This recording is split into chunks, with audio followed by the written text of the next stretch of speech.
Nasa Diyos ang awa, nasa tao ang gawa. Kung wala kang ginagawa, gusto mo ng pagbabago pero hindi ka kumikilos. Dasal ka ng dasal pero puro reklamo ka pa rin. Hello?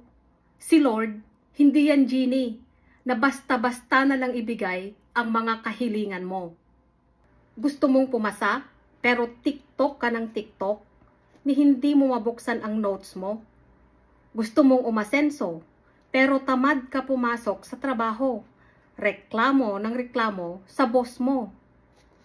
Gusto mong yumaman, pero puro add to cart ang ginagawa mo. Real talk to ha? Kahit anong dasal mo, kung wala kang ginagawa, walang mangyayari.